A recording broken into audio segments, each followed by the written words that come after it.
ਵਾਹਿਗੁਰੂ ਜੀ। ਇੱਕ ਓੰਕਾਰ ਸਤਿਨਾਮ ਕਰਤਾ ਪੁਰਖ ਨਿਰਭਉ ਨਿਰਵੈਰ ਅਕਾਲ ਮੂਰਤ ਅਜੂਨੀ ਸੈਭੰ ਗੁਰ ਪ੍ਰਸਾਦਿ। ਜਪ ਆਦਿ ਸੱਚ ਜੁਗਾਦਿ ਸੱਚ ਹੈ ਭੀ ਸੱਚ। ਨਾਨਕ ਹੋਸੀ ਭੀ ਸੱਚ। ਗਿਆਨ ਧਿਆਨ ਕਿਛ ਕਰਮ ਨ ਜਾਣਾ, ਸਾਰ ਨ ਜਾਣਾ ਤੇਰੀ। ਸਭ ਤੇ ਵੱਡਾ ਸਤਿਗੁਰ ਨਾਨਕ, ਜਿਨ ਕਲ ਰਾਖੀ ਮੇਰੀ। ਮੈਂ ਮੂਰਖ ਕੀ ਕੇਤਕ ਬਾਤ ਹੈ, ਕੋਟ ਪਰਾਧੀ ਤਰਿਆ ਰੇ। ਗੁਰੂ ਨਾਨਕ ਜਿਨ ਸੁਣਿਆ ਪੇਖਿਆ, ਸੇ ਫਿਰ ਗਰਭਾਸ ਨ ਭਰਿਆ ਰੇ। ਵਾਹਿਗੁਰੂ ਜੀ।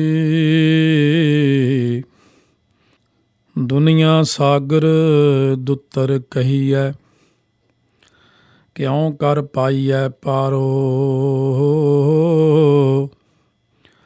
ਚਰਪਟ ਬੋਲੇ ਔਧੂ ਨਾਨਕ, ਦੇਹੋ ਸੱਚਾ ਵਿਚਾਰੋ। ਆਪੇ ਆਖੈ ਆਪੇ ਸਮਝੈ, ਤਿਸ ਕਿਆ ਉੱਤਰ ਦੀਜੈ। ਸਾਚ ਕਹੋ ਤੁਮ ਭਾਰ ਗਰਾਮੀ, ਤੁਝ ਕਿਆ ਬੈਸਣ ਦੀਜੈ। ਵਾਹਿਗੁਰੂ ਜੀ ਕਾ ਖਾਲਸਾ, ਵਾਹਿਗੁਰੂ ਜੀ ਕੀ ਫਤਿਹ। ਧੰਨ ਧੰਨ ਸਾਹਿਬ ਸ੍ਰੀ ਗੁਰੂ ਗ੍ਰੰਥ ਸਾਹਿਬ ਮਹਾਰਾਜ ਜੀ ਦੀ ਸਾਜੀ ਨਵਾਜੀ ਗੁਰੂ ਰੂਪ ਗੁਰੂ ਖਾਲਸਾ ਸਾਧ ਸੰਗਤ ਜੀ।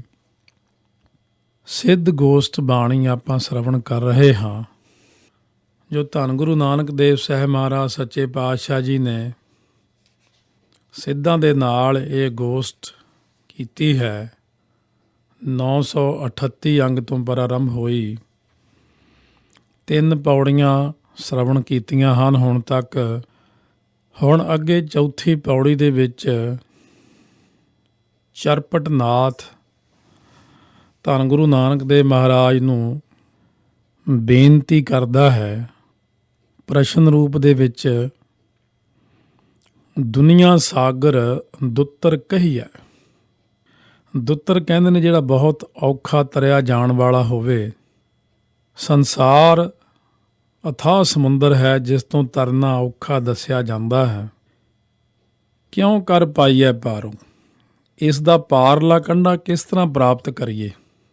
ਭਾਵ ਸਿਆਣਿਆਂ ਮਹਾਂਪੁਰਖਾਂ ਨੇ ਸਾਨੂੰ ਦੱਸਿਆ ਹੈ ਕਿ ਉਰਲਾ ਕਿਨਾਰਾ ਅਗਿਆਨ ਹੈ ਤੇ ਪਰਲਾ ਕਿਨਾਰਾ ਗਿਆਨ ਹੈ। ਅਗਿਆਨ ਦੇ ਵਿੱਚੋਂ ਨਿਕਲ ਕੇ ਗਿਆਨ ਵਿੱਚ ਪਹੁੰਚ ਕੇ ਇਹ ਸੰਸਾਰ ਸਾਗਰ ਨੂੰ ਅਸੱਤ ਜਾਣ ਕੇ ਇਹਦੇ 'ਚੋਂ ਪਾਰ ਹੋਣ ਦਾ ਤਰੀਕਾ ਕੀ ਹੈ। ਚਰਪਟ ਬੋਲੇ ਔਧੂ ਨਾਨਕ, ਦੇਹੋ ਸੱਚਾ ਵਿਚਾਰੋ। ਔਧੂ ਤੋਂ ਭਾਵ ਤਿਆਗੀ। ਚਰਪਟ ਜੋਗੀ ਇਉਂ ਬੋਲਦਾ ਹੈ, ਗੁਰੂ ਨਾਨਕ ਦੇਵ ਜੀ ਤੁਸੀਂ ਇਸ ਬਾਰੇ ਸੱਚਾ ਵਿਚਾਰ ਪ੍ਰਗਟ ਕਰੋ ਕਿ ਸੰਸਾਰ ਸਾਗਰ ਤੋਂ ਅਸੀਂ ਕਿਵੇਂ ਤਰ ਸਕਦੇ ਹਾਂ। ਇੱਕ ਸਿਆਣਪ ਭਰਿਆ ਇਹ ਪ੍ਰਸ਼ਨ ਹੈ। ਆਮ ਦੁਨੀਆ ਨੂੰ ਤਾਂ ਸੰਸਾਰ ਦੇ ਅੰਦਰ ਰਹਿ ਕੇ ਲੱਗਦਾ ਹੈ ਕਿ ਨਾ ਇੱਥੇ ਤਰਨਾ ਕੁਝ ਹੈ, ਨਾ ਆਉਣਾ ਨਾ ਜਾਣਾ, ਆਹ ਜੱਗ ਮਿੱਠਾ ਅਗਲਾ ਕਿਨ ਡਿੱਠਾ। ਪਰ ਜੇ ਵਿਚਾਰ ਕੇ ਦੇਖੀਏ ਕਿੰਨਾ ਡੂੰਘਾ ਪ੍ਰਸ਼ਨ ਹੈ ਇਹ। ਕਾਸ਼ ਵਾਹਿਗੁਰੂ ਸਾਨੂੰ ਵੀ ਇਹ ਗਿਆਨ ਬਖਸ਼ਿਸ਼ ਕਰੇ ਕਿ ਅਸੀਂ ਮਨੁੱਖਾ ਜਨਮ ਨੂੰ ਧਾਰ ਕੇ ਸੰਸਾਰ ਦੇ ਅੰਦਰ ਰਹਿ ਕੇ ਕਿਵੇਂ ਪਾਰ ਹੋਣਾ। ਸੋ ਇਹ ਜਿਹੜੀ ਚਰਚਾ ਸਿੱਧਾਂ ਨਾਲ ਗੁਰੂ ਨਾਨਕ ਦੇਵ ਜੀ ਦੀ 500 ਸਾਲ ਪਹਿਲਾਂ ਹੋਈ ਹੈ, ਉਹ ਸਿੱਧ ਤਾਂ ਮਹਾਰਾਜ ਦੀ ਕਿਰਪਾ ਨਾਲ ਤਰ ਗਏ ਬਹੁਤ ਸਾਰੇ ਗਿਆਨ ਨੂੰ ਪ੍ਰਾਪਤ ਕਰਕੇ। ਪਰ ਅੱਜ ਇਹ ਚਰਚਾ ਸਾਨੂੰ ਲਾਭ ਦੇ ਰਹੀ ਹੈ ਸੰਗਤਾਂ ਨੂੰ ਕਿ ਅਸੀਂ ਭਈ ਸੰਸਾਰ ਸਾਗਰ ਤੋਂ ਕਿਵੇਂ ਤਰਨਾ। ਪਰ ਗੁਰੂ ਨਾਨਕ ਦੇਵ ਮਹਾਰਾਜ ਸੱਚੇ ਪਾਤਸ਼ਾਹ ਜੀ ਨੇ ਚਰਪੜਨਾਥ ਨੂੰ ਜੋ ਜਵਾਬ ਦਿੱਤਾ, ਕਹਿਣ ਲੱਗੇ ਆਪੇ ਆਖੈ ਆਪੇ ਸਮਝੈ ਤਿਸ ਕਿਆ ਉੱਤਰ ਦੀਜੈ। ਮਹਾਰਾਜ ਨੇ ਉੱਤਰ ਦਿੱਤਾ, ਚਰਪਟਨਾਥ ਜੋ ਆਪ ਹੀ ਆਖਦਾ ਹੈ ਕਿ ਸੰਸਾਰ ਸਾਗਰ ਤੋਂ ਤਰਨਾ ਔਖਾ ਹੈ ਅਤੇ ਆਪ ਹੀ ਇਸ ਦਾ ਉੱਤਰ ਸਮਝਦਾ ਹੈ, ਉਸ ਨੂੰ ਕੀ ਉੱਤਰ ਦਈਏ। ਸਾਚ ਕਹੋ ਤੁਮ ਪਾਰਗ੍ਰਾਮੀ ਤੁਝ ਕਿਆ ਬੈਸਣ ਦੀਜੈ। ਪਾਰਗ੍ਰਾਮੀ ਤੋਂ ਭਾਵ ਹੁੰਦਾ ਪਾਰ ਜਾਣ ਵਾਲਾ। ਮਹਾਰਾਜ ਸੱਚੇ ਪਾਤਸ਼ਾਹ ਕਹਿਣ ਲੱਗੇ, ਮੈਂ ਇਹ ਬਚਨ ਸੱਚ ਕਹਿੰਦਾ ਕਿ ਤੂੰ ਆਪ ਹੀ ਪਾਰ ਜਾਣ ਵਾਲਾ ਪਾਰਗ੍ਰਾਮੀ ਹੈ। ਤੈਨੂੰ ਗੋਸ਼ਟੀ ਵਿੱਚ ਬਹਿਸ ਕਰਨ ਲਈ ਕਿਉਂ ਬੈਠਣ ਦਈਏ, ਭਾਵ ਤੈਨੂੰ ਉੱਤਰ ਜਾਂ ਉਪਦੇਸ਼ ਦੀ ਲੋੜ ਹੀ ਨਹੀਂ, ਕਿਉਂਕਿ ਤੂੰ ਇਹ ਬਚਨ ਨੂੰ ਸਮਝ ਲੈ ਕਿ ਆਪੇ ਹੀ ਵਾਹਿਗੁਰੂ ਆਖਣ ਵਾਲਾ ਹੈ, ਆਪੇ ਹੀ ਸਮਝਣ ਵਾਲਾ ਹੈ, ਉਹਨੂੰ ਕੀ ਉੱਤਰ ਦਈਏ। ਜਿਸ ਨੂੰ ਪਹਿਲਾਂ ਤੋਂ ਹੀ ਗਿਆਨ ਹੋਵੇ, ਕਿਉਂਕਿ ਜੋਗੀਆਂ ਦੇ ਵਿੱਚ ਕਈ ਜੋਗੀ ਐਸੇ ਸਨ ਜਿਹੜੇ ਬ੍ਰਹਮ ਗਿਆਨ ਤੱਕ ਪਹੁੰਚੇ ਹੋਏ ਸਨ।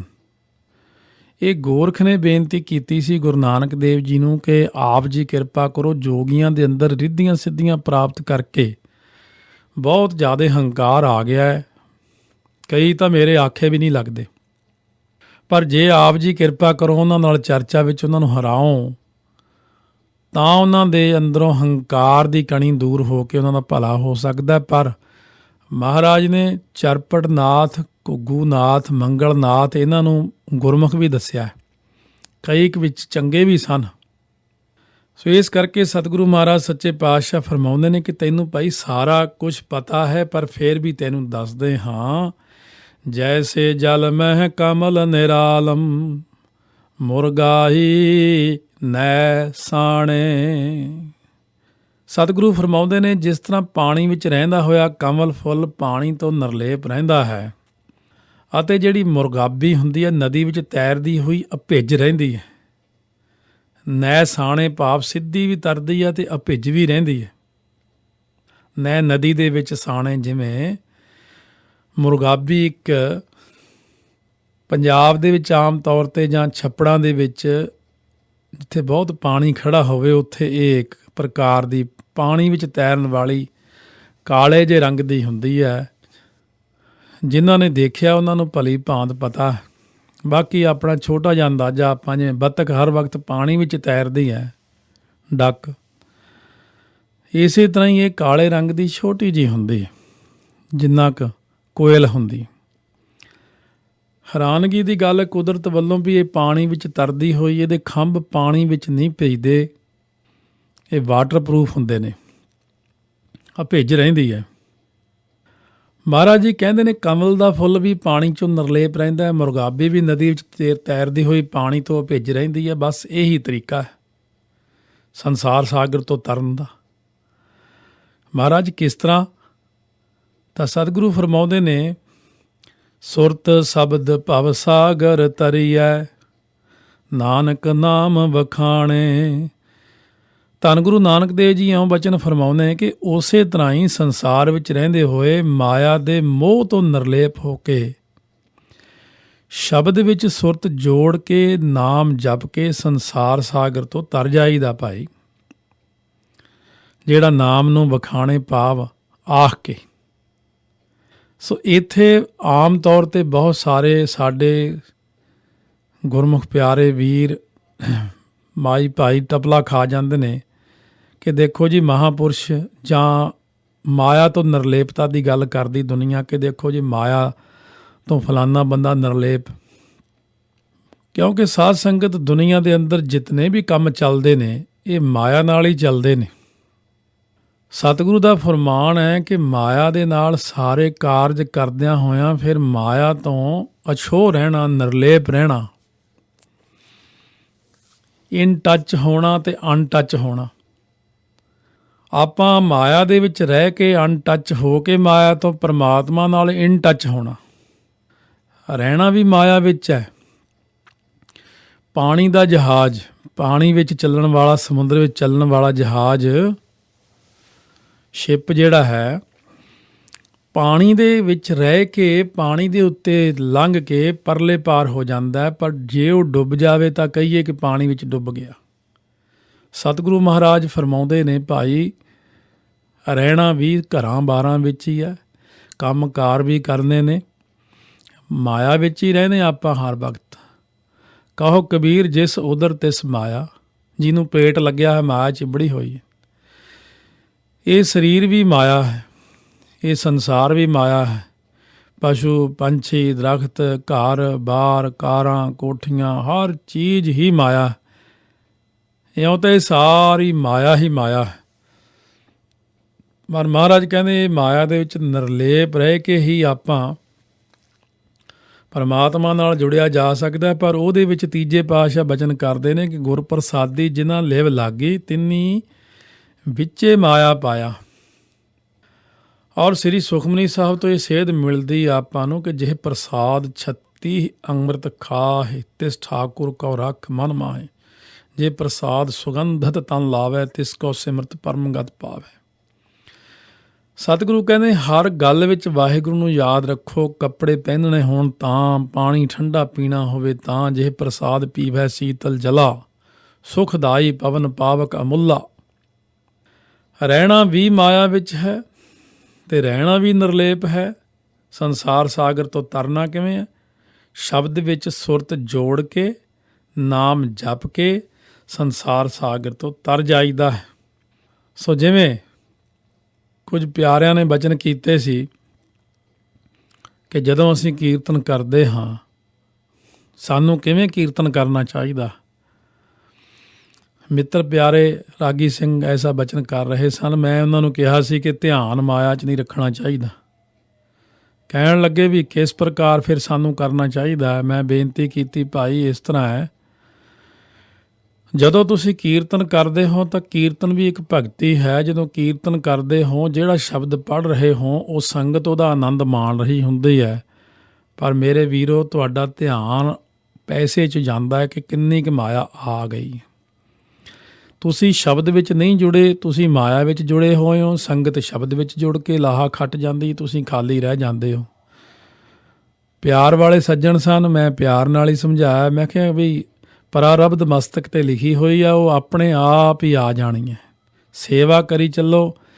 ਸ਼ਬਦ ਕੀਰਤਨ ਕਰਦੇ ਹੋਏ ਸ਼ਬਦ ਦੇ ਵਿੱਚ ਆਪਣੀ ਸੁਰਤੀ ਤੁਸੀਂ ਵੀ ਜੋੜ ਕੇ ਬੈਠੇ ਰਹੋ ਅਤੇ ਸੰਗਤ ਨੂੰ ਵੀ ਆਨੰਦ ਵੱਧ ਆਵੇਗਾ ਅਤੇ ਤੁਸੀਂ ਵੀ ਜੁੜੇ ਰਹੋਗੇ। ਕਥਾ ਕਰਨ ਵਾਲੇ ਪੰਜਵੇਂ ਪਾਤਸ਼ਾਹ ਕੋਲ ਆਏ ਦੋ ਕਥਾਵਾਚਕ ਸ੍ਰੀ ਤਰਨ ਤਾਰਨ ਸਾਹਿਬ ਮਹਾਰਾਜ। ਕਥਾ ਬੜੀ ਸੁੰਦਰ ਕਰਦੇ ਹਾਂ, ਪਰ ਸਾਡੇ ਮਨਾਂ ਨੂੰ ਸ਼ਾਂਤੀ ਨਹੀਂ ਆਉਂਦੀ। ਸੰਗਤ ਵਿੱਚ ਸ਼ਾਂਤੀ ਵਰਤ ਜਾਂਦੀ ਹੈ। ਕਿਸੇ ਦਾ ਕੰਠ ਵਿੱਚ ਜਾਪ ਚੱਲ ਪਿਆ, ਕਿਸੇ ਦਾ ਹਿਰਦੇ 'ਚ, ਕਿਸੇ ਰੋਮ ਰੋਮ। ਕੋਈ ਕਹਿੰਦਾ ਮੈਨੂੰ ਦਰਸ਼ਨ ਹੋ ਗਏ, ਕੋਈ ਬ੍ਰਹਮ ਗਿਆਨੀ ਬਣ ਗਿਆ। ਅਸੀਂ ਉੱਥੇ ਦੇ ਉੱਥੇ ਹੀ ਖੜ੍ਹੇ। ਪੰਚਮ ਪਿਤਾ ਮਿੱਠ ਬੋਲੜਾ ਸੱਜਣ ਸਤਿਗੁਰੂ ਮਹਾਰਾਜ ਕਹਿਣ ਲੱਗੇ, ਜਦੋਂ ਇਹ ਕਥਾ ਸਿੱਖੀ ਸੀ ਤੁਸੀਂ ਉਦੋਂ ਕੀ ਨਿਸ਼ਾਨਾ ਰੱਖਿਆ ਸੀ? ਕਹਿਣ ਲੱਗੇ, ਮਹਾਰਾਜ ਜੀ ਘਰ 'ਚ ਗਰੀਬੀ ਸੀ। ਘਰ ਵਿੱਚ ਗਰੀਬੀ ਹੋਣ ਕਰਕੇ ਅਸੀਂ ਇਹ ਕਥਾ ਸਿੱਖੀ ਅਤੇ ਵੀ 4 ਪੈਸੇ ਆਉਣਗੇ, ਕੱਪੜਾ ਲੀੜਾ ਰੋਟੀ ਪਾਣੀ ਘਰ ਦਾ ਚੱਲੇਗਾ। ਸਤਿਗੁਰੂ ਕਹਿਣ ਲੱਗੇ, ਹੁਣ ਕੀ ਪੋਜੀਸ਼ਨ ਹੈ ਤੁਹਾਡੀ ਇਸ ਵਕਤ? ਕਹਿਣ ਲੱਗੇ, ਮਹਾਰਾਜ ਘਰ-ਬਾਰ ਸੁੰਦਰ ਬਣ ਗਿਆ, ਮਾਇਆ ਦੀ ਕਮੀ ਨਹੀਂ ਹੈ, ਸਤਿਕਾਰ ਦੀ ਕਮੀ ਨਹੀਂ ਹੈ, ਪੈਸੇ ਦੀ, ਕੱਪੜੇ ਲੀੜੇ ਦੀ ਕਮੀ ਨਹੀਂ ਹੈ, ਪਦਾਰਥਾਂ ਦੀ ਕਮੀ ਨਹੀਂ ਹੈ। ਸਤਿਗੁਰੂ ਕਹਿਣ ਲੱਗੇ, ਜਿਸ ਨਿਸ਼ਾਨੇ ਨੂੰ ਲੈ ਕੇ ਕਥਾ ਆਰੰਭ ਕੀਤੀ ਸੀ ਉਹ ਨਿਸ਼ਾਨਾ ਪੂਰਾ ਹੋ ਗਿਆ ਹੈ। ਹੁਣ ਨਿਸ਼ਾਨਾ ਬਦਲ ਦਿਓ। ਹੁਣ ਤੁਸੀਂ ਇਹ ਨਿਸ਼ਾਨਾ ਰੱਖੋ ਕਿ ਜਿਹੜੀ ਕਥਾ ਸੰਗਤ ਨੂੰ ਸੁਣਾਉਂਦੇ ਹੋ, ਨੇਤਰ ਬੰਦ ਕਰਕੇ ਜਦੋਂ ਕਥਾ ਕਰਦੇ ਹੋ ਤਾਂ ਉਹ ਇਹ ਸਮਝੋ ਕਿ ਇਹ ਕਥਾ ਹੁਣ ਮੈਂ ਆਪਣੇ ਆਪ ਨੂੰ ਸੁਣਾਉਣੀ ਹੈ ਔਰ ਇਸ ਕਥਾ ਨੂੰ ਸੁਣ ਕੇ ਮੈਂ ਅਮਲ ਕਰਨਾ ਹੈ ਕਿ ਮੈਂ ਵੀ ਸੰਗਤ ਵਾਂਗੂ ਇਹ ਸ਼ਬਦ ਦਾ ਲਾਹਾ ਲਵਾਂ। ਸਤਿਗੁਰੂ ਦਾ ਬਚਨ ਮੰਨ ਕੇ ਉਹਨਾਂ ਨੇ ਕਥਾ ਕਰਨੀ ਸ਼ੁਰੂ ਕੀਤੀ, ਪਰ ਅੱਗੇ ਨਾਲੋਂ ਢੰਗ ਨਜ਼ਰੀਆ ਬਦਲ ਦਿੱਤਾ। ਹੁਣ ਉਹ ਕਥਾ ਮਾਨਸਿਕ ਸ਼ਾਂਤੀ ਲਈ ਕਰਦੇ ਨੇ, ਪਹਿਲਾਂ ਮਾਇਆ ਲਈ ਕਥਾ ਕਰਦੇ ਸੀ। ਅਤੇ ਸਾਧ ਸੰਗਤ ਜੀ ਮਹਾਰਾਜ ਨੂੰ ਆ ਕੇ ਉਹਨਾਂ ਨੇ ਦੱਸਿਆ ਕਿ 1 ਮਹੀਨੇ ਦੇ ਵਿੱਚ ਵਿੱਚ ਹੀ ਸਾਡੇ ਮਨਾਂ ਦੀ ਸ਼ਾਂਤੀ ਸਾਨੂੰ ਮਿਲ ਗਈ। ਇਕਾਗਰਤਾ ਹੋ ਗਈ ਹੈ।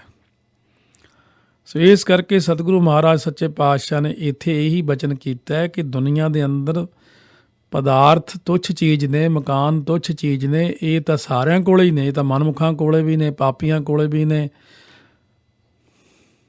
ਧਨ ਦਾਰਾ ਹਰ ਲక్ష్ਮੀ ਪਾਪੀ ਕੇ ਵੀ ਹੋਏ, ਤਾਂ ਪਾਪੀਆਂ ਦੇ ਵੀ ਹੁੰਦੇ ਆ। ਪਰ ਮਹਾਰਾਜ ਸੱਚੇ ਪਾਤਸ਼ਾਹ ਫਰਮਾਉਂਦੇ ਨੇ ਜਿਹੜੀ ਵੱਡੀ ਚੀਜ਼ ਹੈ ਉਹ ਹੈ ਸ਼ਬਦ ਨਾਲ ਜੁੜਨਾ, ਨਾਮ ਜਪਣਾ, ਰਹਿਤ ਰੱਖਣੀ। ਉਹ ਕਿਉਂਕਿ ਖਾਲਸਾ ਅਮੀਰ ਤਾਂਹੀਓ ਹੈ ਜੇ ਖਾਲਸੇ ਕੋਲ ਕਕਾਰ ਨੇ, ਖਾਲਸੇ ਕੋਲ ਮਰਿਆਦਾ ਹੈ। ਖਾਲਸੇ ਦੀ ਅਮੀਰਤਾ ਕਿਹੜੀ ਹੈ? ਕਕਾਰਾਂ ਨਾਲ। ਖਾਲਸੇ ਦੀ ਅਮੀਰਤਾ ਤਾਂ ਹੈ ਜੇ ਖਾਲਸਾ ਨਿਤਨੇਮੀ ਪ੍ਰੇਮੀ ਹੈ। ਜਿਵੇਂ ਭਾਈ ਪ੍ਰੇਮਾ, ਮਹਾਰਾਜ ਸੱਚੇ ਪਾਤਸ਼ਾਹ ਨੇ ਭਾਈ ਪ੍ਰੇਮੇ ਕੋਹੜੀ ਨੂੰ ਤਾਰਿਆ, ਇਸੇ ਤਰ੍ਹਾਂ ਪੰਜਵੇਂ ਪਾਤਸ਼ਾਹ ਵਾਲੇ ਭਾਈ ਹੇਮਾ ਹੋਇਆ। ਭਾਈ ਹੇਮਾ ਟੁੱਟੀ ਹੋਈ ਝੌਂਪੜੀ ਵਿੱਚ ਰਹਿੰਦਾ, ਪਾਟੀ ਜੀ ਕੰਬਲੀ, ਟੁੱਟਿਆ ਜਿਹਾ ਮੰਜਾ, ਕਣਕਾਂ ਦੀਆਂ ਬੱਲੀਆਂ ਖੇਤਾਂ 'ਚ ਚੁੱਕ ਕੇ ਅਤੇ ਉਹਨਾਂ ਨੂੰ ਪੀਸ ਕੇ ਫਿਰ ਰੋਟੀਆਂ 5 ਬਣਾ ਲੈਣੀਆਂ, ਰਾਤ ਤੱਕ ਉਡੀਕਣਾ ਅਤੇ ਰਾਤ ਨੂੰ ਫਿਰ ਉਹ ਪ੍ਰਸ਼ਾਦਾ ਛਕ ਲੈਣਾ। ਜਦੋਂ ਸਤਿਗੁਰੂ ਅਰਜਨ ਦੇਵ ਜੀ ਉਹਦੀ ਝੌਂਪੜੀ ਜਾ ਕੇ ਬੈਠੇ ਤਾਂ ਬਚਨ ਫਰਮਾਇਆ, ਬਸਤਾ ਤੁੰਟੀ ਝੌਂਪੜੀ ਚੀਰ ਸਭ ਛਿੰਨਾ, ਜਾਤ ਨਾ ਪਤ ਨਾ ਆਦਰੋ ਧਿਆਨ ਪਰਮਿੰਨਾ, ਮਿੱਤਰ ਨਾ ਧਨ ਈਠ ਰੂਪ ਹੀਣ ਕਿਛ ਸਾਕ ਨਾ ਸਿੰਨਾ। ਪਰ ਕੀ ਕਹਿੰਦੇ? ਰਾਜਾ ਸਗਲੀ ਸ੍ਰਿਸ਼ਟ ਕਾ ਹਰ ਨਾਮ ਮਨ ਭਿੰਨਾ। ਤਿੰਨਾਂ ਲੋਕਾਂ ਦਾ ਰਾਜਾ ਹੈ ਉਹ, ਜਿਹਦਾ ਮਨ ਨਾਮ 'ਚ ਜੁੜ ਗਿਆ, ਜਿਹਨੇ 5 ਬਾਣੀਆਂ ਦਾ ਨਿਤਨੇਮ ਐਨ ਪਿਆਰ ਨਾਲ ਕਰ ਲਿਆ। ਮੈਂ ਇਹ ਵੀ ਬੇਨਤੀ ਕਰੂੰਗਾ ਸਾਧ ਸੰਗਤ, ਨਿਤਨੇਮ ਦੀ ਦੌੜ ਬੜੀ ਆ, 25 ਮਿੰਟ 'ਚ ਕਰ ਲੈਂਦਾ, ਕੋਈ ਕਹਿੰਦਾ 30 ਮਿੰਟ 'ਚ ਕਰ ਲੈ। ਨਿਤਨੇਮ ਨੂੰ ਘੰਟਾ 1.5 ਘੰਟਾ ਲਾਇਆ ਕਰੋ, ਪਿਆਰ ਨਾਲ ਨਿਤਨੇਮ ਕਰੋ, ਸੁਣ ਕੇ। ਰਹਿ ਰਾਸ ਦਾ ਪਾਠ 20-25 ਮਿੰਟ ਵਿੱਚ ਕਰੋ, ਪਿਆਰ ਨਾਲ ਇੱਕ ਇੱਕ ਅੱਖਰ ਨੂੰ ਸੁਣ ਕੇ। ਕੀਰਤਨ ਸੋਹਲੇ ਪੜ੍ਹਨ ਵੇਲੇ ਅੱਧੀ ਨੀਂਦ ਆਈ ਹੁੰਦੀ, ਕਾਹਲ ਵਿੱਚ ਕੀਰਤਨ ਸੋਹਲਾ ਪੜ੍ਹਿਆ, ਪਤਾ ਹੀ ਨਹੀਂ ਕੀ ਪੜ੍ਹਿਆ। ਸੋ ਇਸ ਕਰਕੇ ਸਤਿਗੁਰੂ ਮਹਾਰਾਜ ਹੁਣ ਫਰਮਾਉਂਦੇ ਨੇ ਆਪਣੇ ਵਾਸਤੇ ਕਿ ਨਾਮ ਜਪੋ। ਰਹਿ ਹੈ ਏਕਾਂਤ ਏਕੋ ਮਨ ਵਸਿਆ, ਆਸਾ ਮਾਹਿ ਨਿਰਾਸੋ। ਜਿਨ੍ਹਾਂ ਦੇ ਮਨ ਵਿੱਚ ਇੱਕ ਪਰਮੇਸ਼ਰ ਦਾ ਨਾਮ ਵਸ ਗਿਆ ਹੈ, ਉਹ ਆਸਾਂ ਵਿੱਚ ਨਿਰਾਸ ਅਤੇ ਸਦਾ ਹੀ ਇਕਾਂਤ ਵਿੱਚ ਰਹਿੰਦੇ ਨੇ। ਆਸ ਰੱਖਣੀ ਜ਼ਰੂਰ ਹੈ, ਪਰ ਨਾਲ ਨਾਲ ਨਿਰਾਸ ਰਹਿਣਾ, ਆਸ ਰੱਖ ਕੇ ਨਿਰਾਸ ਰਹਿਣਾ। ਹੁਣ ਬਚਪਨ ਤੋਂ ਲੈ ਕੇ ਆਪਾਂ ਨੇ ਵੱਡੇ ਹੋਣ ਤੱਕ ਕਈ ਆਸਾਂ ਲਾਈਆਂ, ਕਈ ਵਾਰ ਉਹ ਆਸਾਂ ਪੂਰੀਆਂ ਨਹੀਂ ਹੁੰਦੀਆਂ। ਮਾਤਾ ਦੀ ਆਸ ਹੈ ਮੇਰਾ ਪੁੱਤਰ ਵੱਡਾ ਹੋ ਕੇ ਬੜਾ ਵੱਡਾ ਅਫਸਰ ਬਣੇਗਾ, ਫਿਰ ਇਹ ਕਮਾਏਗਾ, ਫਿਰ ਖੱਟ ਖਵਾਏਗਾ, ਫਿਰ ਅਸੀਂ ਮੌਜਾਂ ਕਰਾਂਗੇ। ਪਰ ਉਹ ਪੁੱਤਰ ਕੁਛ ਹੋਰ ਹੀ ਨਿਕਲ ਗਿਆ। ਫਿਰ ਇਹ ਵੀ ਆਉਂਦੀ ਗੱਲ ਕਿ ਮੈਂ ਆਹ ਚੀਜ਼ ਫਲਾਨੀ ਖਰੀਦ ਲਈਏ, 10 ਸਾਲਾਂ ਨੂੰ ਇੰਨੀ ਵੱਧ ਜਾਵੇਗੀ, ਫਿਰ ਐਂ ਹੋ ਜਾਏ, ਉਹ ਗੱਲ ਹੀ ਕੁਛ ਹੋਰ ਬਣ ਗਈ। ਕਿਉਂਕਿ ਸਤਿਗੁਰੂ ਕਹਿੰਦੇ ਆਸਾ ਕਰਕੇ ਬੰਦਾ ਜਨਮ ਲੈਂਦਾ, ਆਸਾ ਕਰਦਾ ਹੀ ਮਰ ਜਾਂਦਾ। ਅਗਲੇ ਜਨਮ 'ਚ ਉਹ ਆਸਾ ਫਿਰ ਉਹਨੂੰ ਜਨਮ ਦੇ ਦਿੰਦੀ ਆ। ਆਸਾ ਨਾ ਕਰੋ, ਆਸਾ ਦੇ ਵਿੱਚ ਨਿਰਾਸਾ ਰੱਖੋ ਆਪਣੇ ਆਪ ਨੂੰ, ਵੀ ਜੋ ਵਾਹਿਗੁਰੂ ਨੂੰ ਭਾਵੇਗਾ ਉਵੇਂ ਹੋ ਜਾਵੇਗਾ। ਨਿਰੀਆਂ ਪੁਰੀਆਂ ਕੱਲੀਆਂ ਆਸਾ ਰੱਖ ਕੇ ਸ਼ੇਖ ਚਿੱਲੀ ਵਾਂਗੂ ਸੁਪਨੇ ਦੇਖਣੇ ਨਹੀਂ ਚਾਹੀਦੇ, ਮਹਾਰਾਜ ਕਹਿੰਦੇ।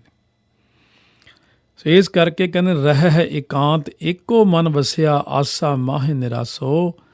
ਅਗਮ ਅਗੋਚਰ ਦੇਖ ਦਿਖਾਏ, ਨਾਨਕ ਤਾ ਕਾ ਦਾਸੋ।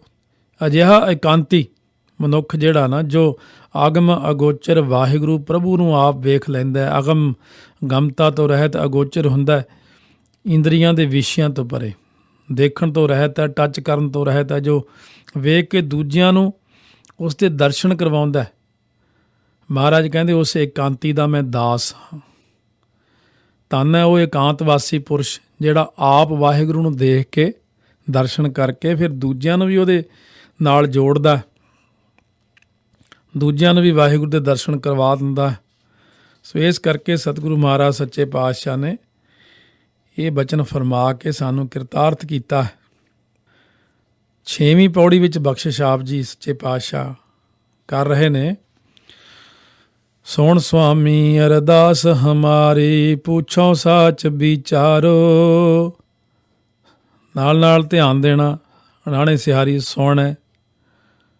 ਸੁਆਮੀ ਅਰਦਾਸ ਹਮਾਰੀ, ਪੁੱਛੋ ਸਾਚ। ਬੱਬੇ ਸਿਹਾਰੀ ਹੁੰਦੀ ਤਾਂ ਵਿਚਾਰੋ, ਬਿਹਾਰੀ ਨਾਲ ਬੋਲੋ ਵਿਚਾਰੋ। ਸੰਥਿਆ ਬੜੀ ਜ਼ਰੂਰੀ ਚੀਜ਼ ਹੈ। ਡੂੰਘਾਈ ਤੱਕ ਸੰਥਿਆ ਕਰਨੀ ਤਾਂ ਸਮਾਂ ਲੱਗ ਜਾਂਦਾ ਹੈ, ਪਰ ਫਿਰ ਵੀ ਸਿਹਾਰੀਆਂ ਬਿਹਾਰੀਆਂ ਔਂਕੜ ਦੁਲੈਂਕੜ ਧਿਆਨ ਨਾਲ। ਆਓ ਸਤਿਗੁਰੂ ਮਹਾਰਾਜ ਸੱਚੇ ਪਾਤਸ਼ਾਹ ਫਰਮਾਉਂਦੇ ਨੇ ਕਿ ਸਿੱਧਾ ਨੇ ਇਸ ਤਰ੍ਹਾਂ ਬਚਨ ਕੀਤਾ ਕਿ ਚਰਪਟਨਾਥ ਹੋਰ ਪ੍ਰਸ਼ਨ ਕਰਦਾ, ਹੈ ਸੁਆਮੀ ਗੁਰੂ ਨਾਨਕ ਜੀ, ਸਾਡੀ ਬੇਨਤੀ ਸੁਣੋ ਕਿ ਮੈਂ ਤੁਹਾਡੇ ਪਾਸੋਂ ਸੱਚ ਰੂਪੀ ਵਿਚਾਰ ਪੁੱਛਦਾ ਹਾਂ। ਰੋਸ ਨਾ ਕੀਜੈ ਉੱਤਰ ਦੀਜੈ, ਕਿਉਂ ਪਾਈਐ ਗੁਰਦੁਆਰੋ। ਪਰ ਤੁਸੀਂ ਗੁੱਸਾ ਨਹੀਂ ਕਰਨਾ, ਰੋਸ ਨਾ ਕੀਜੈ, ਉੱਤਰ ਦੇਣਾ ਕਿ ਗੁਰੂ ਦੇ ਦਰ ਤੋਂ ਪ੍ਰਭੂ ਦੀ ਪ੍ਰਾਪਤੀ ਕਿਵੇਂ ਹੋ ਸਕਦੀ ਹੈ। ਕਿਰਪਾ ਕਰਕੇ ਗੁਰੂ ਦੇ ਦਰ ਤੋਂ ਜਿਵੇਂ ਪ੍ਰਾਪਤੀ ਹੋ ਜਾਵੇ ਉਹ ਕਿਵੇਂ ਕਰੀਏ। ਇਹੋ ਮਨ ਚਲਤੋ ਸੱਚ ਘਰ ਬੈਸੈ, ਨਾਨਕ ਨਾਮ ਆਧਾਰੋ। ਹੁਣ ਸਤਿਗੁਰੂ ਜੀ ਉੱਤਰ ਦਿੰਦੇ ਆ, ਕਹਿੰਦੇ ਇਹ ਚੰਚਲ ਮਨ ਨਾਮ ਰੂਪੀ ਆਸਰਾ ਲੈ ਲੈਂਦਾ, ਫਿਰ ਸੱਚੇ ਗੁਰੂ ਦੇ ਘਰ ਵਿੱਚ ਬੈਠ ਜਾਂਦਾ, ਭਾਵ ਟਿਕ ਜਾਂਦਾ ਹੈ। ਕਿਉਂਕਿ ਚੰਚਲ ਮਨ, ਕਿਉਂਕਿ ਮਨ ਬਹੁਤ ਹੀ ਸੂਖਮ ਹੈ, ਇੰਨਾ ਸੂਖਮ ਹੈ ਜੇ ਕੋਈ ਕਹੇ ਕਿ ਮਨ ਦੇਖਣਾ, ਮਨ ਦਿਖਦਾ ਨਹੀਂ। ਅਤਿਅੰਤ ਹਰ ਜੀ ਸੂਖਮ ਅਗਮ ਹੈ, ਕਿਤ ਬਿਦ ਮਿਲਿਆ ਜਾਏ। ਵਾਹਿਗੁਰੂ ਜੀ ਤਾਂ ਸਭ ਤੋਂ ਹੀ ਸੂਖਮ ਹਨ। ਇਸ ਕਰਕੇ ਸਤਿਗੁਰੂ ਕਹਿੰਦੇ ਚੰਚਲ ਮਨ ਨੂੰ ਟਿਕਾਉਣ ਦਾ ਤਰੀਕਾ ਸਿਰਫ ਇੱਕ ਨਾਮ ਹੀ ਹੈ। ਜਦੋਂ ਅਸੀਂ ਨਾਮ ਦੀ ਪ੍ਰਾਪਤੀ ਕਰੀਏ, ਨਾਮ ਨੂੰ ਜਪੀਏ, ਨਾਮ ਲੈ ਕੇ ਪੰਜਾਂ ਪਿਆਰਿਆਂ ਤੋਂ ਅਭਿਆਸ ਕਰੀਏ, ਇਹ ਮਨ ਚੰਚਲ ਟਿਕ ਜਾਂਦਾ ਹੈ ਹੌਲੀ ਹੌਲੀ, ਕਿਉਂਕਿ ਮਨ ਨਾਮ ਨਾਲ ਹੀ ਟਿਕਦਾ, ਹੋਰ ਕੋਈ ਚੀਜ਼ ਇਹਨੂੰ ਟਿਕਾ ਨਹੀਂ ਸਕਦੀ, ਕਿਉਂਕਿ ਬਾਕੀ ਚੀਜ਼ਾਂ ਮਾਇਆਵੀ ਨੇ। ਆਪੇ ਮੇਲ ਮਿਲਾਏ ਕਰਤਾ, ਲਾਗੈ ਸਾਚ ਪਿਆਰੋ। ਜਦੋਂ ਜੀਵ ਦਾ ਸੱਚ ਨਾਮ ਵਿੱਚ ਪਿਆਰ ਲੱਗ ਜਾਂਦਾ ਹੈ, ਨਾਮ ਵਿੱਚ ਪਹਿਲਾਂ ਪਿਆਰ ਲੱਗਦਾ ਹੈ। ਬਹੁਤ ਸਾਰੇ ਪ੍ਰੇਮੀ ਐਸਾ ਪ੍ਰਸ਼ਨ ਕਰਦੇ ਨੇ ਕਿ ਬਾਣੀ ਪੜ੍ਹਨ ਨੂੰ ਮਨ ਨਹੀਂ ਕਰਦਾ।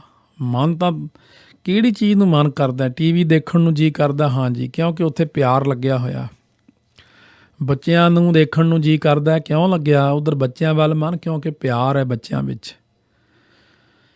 ਜਿਸ ਚੀਜ਼ ਨਾਲ ਸਾਡਾ ਪਿਆਰ ਹੁੰਦਾ ਉੱਧਰ ਮਨ ਭੱਜ ਭੱਜ ਕੇ ਜਾਂਦਾ, ਜਿੱਥੇ ਪਿਆਰ ਨਹੀਂ ਉੱਥੇ ਆਪਾਂ ਜਾਂਦੇ ਹੀ ਨਹੀਂ। ਮਹਾਰਾਜ ਕਹਿੰਦੇ ਪਹਿਲਾਂ ਨਾਮ ਨਾਲ ਪਿਆਰ ਲਾਓ, ਗੁਰਬਾਣੀ ਨਾਲ ਪਿਆਰ ਲਾਓ, ਕਕਾਰਾਂ ਨਾਲ ਪਿਆਰ ਲਾਓ, ਆਨੰਦਪੁਰ ਸਾਹਿਬ ਨਾਲ ਪਿਆਰ ਪਾਓ। ਜਦੋਂ ਤੱਕ ਸਾਡਾ ਪਿਆਰ ਨਹੀਂ ਪੈਂਦਾ ਗੁਰੂ ਘਰ ਦੇ ਨਾਲ, ਉਦੋਂ ਤੱਕ ਬਾਣੀ ਨਾਲ ਕਿਵੇਂ ਪਿਆਰ ਲੱਗ ਸਕਦਾ? ਮਹਾਰਾਜ ਕਹਿੰਦੇ ਆਪੇ ਮੇਲ ਮਿਲਾਏ ਕਰਤਾ, ਕਰਤਾ ਪੁਰਖ ਆਪ ਹੀ ਇਸ ਨੂੰ ਗੁਰੂ ਨਾਲ ਮਿਲ ਕੇ ਆਪਣੇ ਨਾਲ ਮਿਲਾ ਲੈਂਦਾ ਹੈ। ਜਦੋਂ ਪਿਆਰ ਲੱਗ ਜਾਂਦਾ ਮਨਾਂ ਦੇ ਅੰਦਰ, ਗੁਰੂ ਅਮਰਦਾਸ ਮਹਾਰਾਜ ਦੀ ਸਾਖੀ ਆਪ ਨੇ ਸੁਣੀ ਹੈ। ਜਦੋਂ ਵਿਰਾਗੀ ਸਾਧੂ ਨੇ ਕਿਹਾ ਸੀ ਕਿ ਤੁਸੀਂ ਤਾਂ ਗੁਰੂ ਨਹੀਂ ਧਾਰਨ ਕੀਤਾ, ਭਾਵੇਂ ਵੀ ਉਹ ਇੱਕ ਕੌਤਕ ਸੀ ਸਤਿਗੁਰਾਂ ਦਾ। ਫਿਰ ਕੋਠੇ ਦੇ ਉੱਤੇ ਮੰਜਾ ਡਾਹਿਆ ਹੋਇਆ, ਉੱਤੇ ਸਾਰੀ ਰਾਤ ਜਾਗਦਿਆਂ ਲੰਘੀ, ਹੇ ਵਾਹਿਗੁਰੂ ਮੈਨੂੰ ਪੂਰਨ ਸਤਿਗੁਰੂ ਮਿਲਾਓ, ਹੇ ਵਾਹਿਗੁਰੂ ਮੈਨੂੰ ਪੂਰੇ ਸਤਿਗੁਰੂ ਮਿਲਾਓ। ਤਾਂ ਉਸ ਵਕਤ ਮਹਾਰਾਜ ਸੱਚੇ ਪਾਤਸ਼ਾਹ ਦੀ ਭਤੀਜ ਨੂੰਹ ਦੇ ਮੁਖ ਵਿੱਚੋਂ ਇਹ ਬਚਨ ਸੁਣੇ। ਆਸਾ ਦੀ ਵਾਰ ਦੀ ਬਾਣੀ ਥੱਲੇ ਦੁੱਧ ਰਿੜਕਦੀ ਬੀਬੀ ਅਮਰੋ ਜੀ ਨੇ ਬਾਣੀ ਪੜ੍ਹੀ। ਉਸ ਵਕਤ ਮਾਰੂ ਮਹੱਲਾ ਪਹਿਲਾ, ਘਰ ਪਹਿਲਾ ਕਰਨੀ ਕਾਗਦ ਮਨ ਮਸਵਾਣੀ, ਬੁਰਾ ਭਲਾ ਦੋਏ ਲੇਖ ਪਏ ਵਾਲਾ ਸ਼ਬਦ ਪੜ੍ਹਿਆ।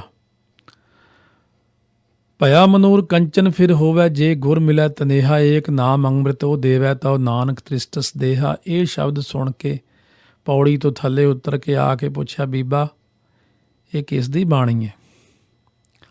ਕਹਿਣ ਲੱਗੇ ਗੁਰੂ ਨਾਨਕ ਦੇਵ ਜੀ ਦੀ ਬਾਣੀ। ਉਹ ਕਿੱਥੇ ਮਿਲਣਗੇ? ਕਹਿੰਦੇ ਉਹ ਤਾਂ ਹੁਣ ਜੋਤੀ ਜੋਤ ਸਮਾ ਗਏ ਨੇ, ਉਹਨਾਂ ਤੋਂ ਅੱਗੇ ਕੋਈ ਨਹੀਂ। ਕਹਿੰਦੇ ਮੇਰੇ ਪਿਤਾ ਗੁਰੂ ਅੰਗਦ ਦੇਵ ਜੀ ਹਨ। ਓਹੋ, ਕਹਿਣ ਲੱਗੇ ਘਰ ਦੇ ਵਿੱਚ ਹੀ ਸਾਰਾ ਕੁਛ ਹੈ ਤੇ ਮੈਨੂੰ ਪਤਾ ਹੀ ਨਹੀਂ। ਬੇਸ਼ੱਕ ਸਤਿਗੁਰੂ ਨੂੰ ਸਾਧ ਸੰਗਤ ਅੰਦਰੋਂ ਸਾਰਾ ਕੁਝ ਹੁੰਦਾ, ਪਰ ਇੱਕ ਮਨੁੱਖੀ ਕਿਰਿਆ ਕਰਦੇ ਹੁੰਦੇ ਨੇ ਸਾਨੂੰ ਸਮਝਾਉਣ ਲਈ। ਸੋ ਇਸ ਕਰਕੇ ਜਦੋਂ ਅਕਾਲ ਪੁਰਖ ਵਾਹਿਗੁਰੂ ਦੇ ਚਰਨਾਂ 'ਚ ਬੇਨਤੀਆਂ ਕੀਤੀਆਂ, ਵਾਹਿਗੁਰੂ ਦੀ ਪ੍ਰਾਪਤੀ ਦੀ ਤਾਂਘ ਲੱਗੀ, ਤਾਂ ਗੁਰੂ ਅੰਗਦ ਦੇਵ ਜੀ ਨੂੰ ਮਿਲਾਪ ਅਕਾਲ ਪੁਰਖ ਵਾਹਿਗੁਰੂ ਦੀ ਕਿਰਪਾ ਸਦਕਾ ਇੱਕ ਜ਼ਰੀਆ ਬਣ ਗਿਆ ਬੀਬੀ ਅਮਰੋ ਜੀ। ਹੁਣ ਇੱਥੇ ਵੀ ਮਹਾਰਾਜ ਇਹੀ ਕਹਿੰਦੇ, ਚਰਪਟਨਾਥ ਜਦੋਂ ਅਕਾਲ ਪੁਰਖ ਦੇ ਮਿਲਾਪ ਦੀ ਤਾਂਘ ਬੰਦੇ ਦੇ ਅੰਦਰ ਪੈਦਾ ਹੋ ਜਾਂਦੀ, ਉਹ ਪੁੱਛਦਾ ਕਿਵੇਂ ਪ੍ਰਾਪਤੀ ਹੋਵੇ, ਤਾਂ ਫਿਰ ਪੂਰੇ ਸਤਿਗੁਰੂ ਪ੍ਰਾਪਤ ਹੁੰਦੇ ਨੇ। ਪੂਰੇ ਸਤਿਗੁਰੂ ਦੇ ਰਾਹੀਂ, ਪੂਰੇ ਸਤਿਗੁਰੂ ਵੀ ਅਕਾਲ ਪੁਰਖ ਦੀ ਬਖਸ਼ਿਸ਼ ਦਾ ਸਦਕਾ ਪ੍ਰਾਪਤ ਹੁੰਦੇ। ਕੋਈ ਚੰਗੇ ਗੁਰਮੁਖ ਦਾ ਮਿਲਾਪ ਹੋਇਆ, ਸੰਗਤ ਦਾ ਮਿਲਾਪ ਹੋਇਆ, ਕੋਈ ਚੰਗੇ ਅਭਿਆਸੀ ਪੁਰਸ਼ ਮਿਲ ਗਏ, ਕੋਈ ਦੱਸਿਆ ਭਾਈ ਵਿਧੀ ਨਾਲ ਗੁਰੂ ਧਾਰਨ ਕਰਨਾ ਹੈ, ਅੰਮ੍ਰਿਤ ਛਕ ਕੇ ਮਰਿਆਦਾ ਰੱਖਣੀ। 10ਵੇਂ ਪਾਤਸ਼ਾਹ ਨੇ ਇੱਕੋ ਬਚਨ ਸਪਸ਼ਟ ਕੀਤਾ, ਰਹਿਤ ਪਿਆਰੀ ਮੁਝ ਕੋ, ਸਿੱਖ ਪਿਆਰਾ ਨਾ ਹੈ। ਪਿਆਰੀ ਹੈ ਰਹਿਤ, ਅਤੇ ਜਦੋਂ ਰਹਿਤ ਹੈ ਤਾਂ ਸਤਿਗੁਰੂ ਸੱਚੇ ਪਾਤਸ਼ਾਹ ਜੇ ਫਿਰ ਰਹਿਤ ਨਾਲ ਪਿਆਰ ਕਰਦੇ ਨੇ ਤਾਂ ਸਾਡੇ ਨਾਲ ਵੀ ਪਿਆਰ ਕਰਦੇ। ਸਾਡੇ ਕੋਲ ਰਹਿਤ ਨਹੀਂ ਤਾਂ ਸਾਡੇ ਨਾਲ ਪਿਆਰ ਹੀ ਨਹੀਂ। ਜਦੋਂ ਸਤਿਗੁਰੂ ਦਾ ਮਿਲਾਪ ਹੋਇਆ ਤਾਂ ਫਿਰ ਸਮਝੋ ਬਈ ਸਾਡਾ ਅਕਾਲ ਪੁਰਖ ਨਾਲ ਵੀ ਮਿਲਾਪ ਹੋ ਗਿਆ। ਸੋ ਇਸ ਕਰਕੇ ਸਤਿਗੁਰੂ ਮਹਾਰਾਜ ਸੱਚੇ ਪਾਤਸ਼ਾਹ ਇਸ ਪੌੜੀ ਵਿੱਚ ਜੋ ਫਰਮਾਇਆ ਮਹਾਰਾਜ ਨੇ, ਇਹ ਤੱਤ ਵਿਚਾਰਾਂ ਦੇ ਪ੍ਰਭਾਵ ਦਾ ਇੱਥੋਂ ਹੀ ਪਤਾ ਲੱਗ ਜਾਂਦਾ ਕਿ ਜਿੱਥੇ ਪਹਿਲਾਂ ਦੂਜੀ ਪੌੜੀ ਵਿੱਚ ਬਾਲੇ ਪਦ ਨਾਲ ਸੰਬੋਧਨ ਕੀਤਾ ਸੀ, ਪਹਿਲਾਂ ਤਾਂ ਗੁਰੂ ਨਾਨਕ ਸਾਹਿਬ ਨੂੰ ਸਮਝਦੇ ਸੀ ਕਿ ਇਹ ਛੋਟਾ ਜਿਹਾ ਬਾਲਕ ਹੈ। ਹੁਣ ਦੇਖੋ ਉੱਥੇ ਹੀ ਸਿੱਧਾ ਨੇ ਕਿਹਾ ਕਿ ਹੁਣ ਸੁਆਮੀ ਅਤੇ ਅਰਦਾਸ, ਇਹ ਆਦਰਵਾਚੀ ਸ਼ਬਦਾਵਲੀ ਵਰਤੀ ਗਈ ਹੈ ਮਹਾਰਾਜ ਲਈ, ਕਿਉਂਕਿ ਹੁਣ ਪਤਾ ਲੱਗ ਚੁੱਕਿਆ ਕਿ ਕੌਣ ਨੇ।